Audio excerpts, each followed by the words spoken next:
And I'm joined now by Fox MLB analyst Tom Verducci. So, Tom, let's get right to a lot of meat here on this bone. What is holding up a deal between the owners and the players? Well, there's two reasons here. Number one is that the players say, we're only going to take 100% of our salaries on a prorated basis. No cuts beyond that. And then you get the owners saying, we can only have the season end on September 27th. We don't want to be playing the World Series in November and even December. It has to end before November 1st. So that kind of constricts where they can go with the number of games played. But I'll tell you right now, one key here, you heard the commissioner, Rob Manfred, say this week, we are definitely going to have baseball this year. And the reason he could say that, Marcellus, is the players agreed back in March that absent an agreement between the two sides, the commissioner has the right to schedule whatever is left of a season. And that would probably be about 48 to 50 games that the owners would say, we're going to play 48 to 50 games and then our postseason, have it done on September 27th in the regular season, World Series by November 1st. And the players have already signed on to that. So that's the default position. So in the meantime, the question is, can they work out an agreement to get more games than those 48 to 50 games? To do that, the players would probably have to get off their position of having 100% of their salaries on a prorated basis. So if I can, Marcellus, I want to play a game with you. Can I play a game with you here? Yeah. You remember Let's Make a Deal, right? Let's make a deal. Mm-hmm. We already know that 50-game season, the players could get 31% of their total salaries that they get in a full season, right?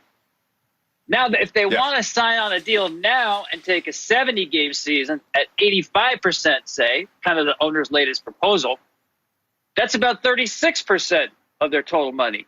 $240 million is the difference. So if you're a player, knowing the owners already have that default position, 50 games, do you kind of say, all right, we're going to get off our position of not taking a second pay cut because that's worth $240 million to us? Or do you stick to principle and say, we're just not going to agree with this, and if it has to be 50 games, it's 50 games?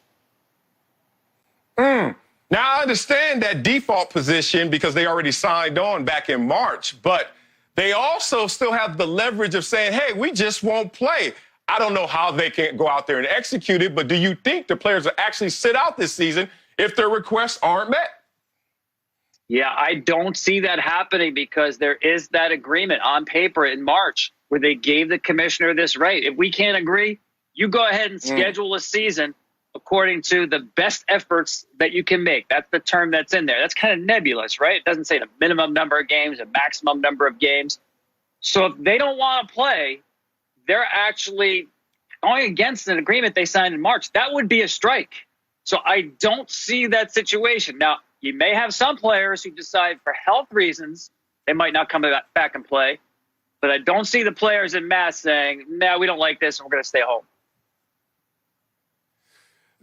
Now, this landscape was wide open for them. Like, there was no live sports for so long. I mean, all you had to compete against was, like, versus on Instagram Live if you're into rap like that. But it seems like baseball dropped the ball. Do you agree?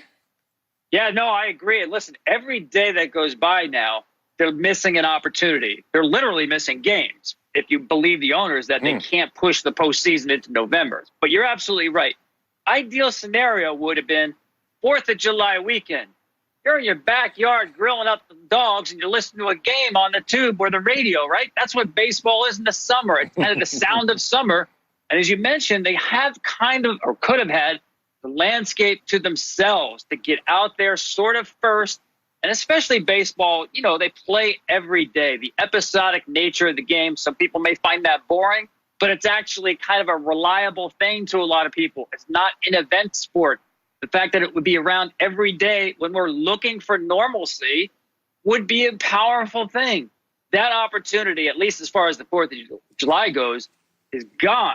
I think best case scenario now, you're talking about getting players into camp probably the second week in July and starting a season end of July, first week in August.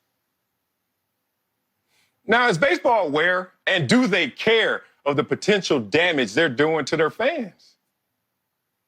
Oh, they care. I think, yeah. I think in their minds they had this idea, too, about July 4th. They would have started with the Yankees against the Red Sox, the Dodgers against the Giants, the Cubs and the Cardinals, all the big rivalries.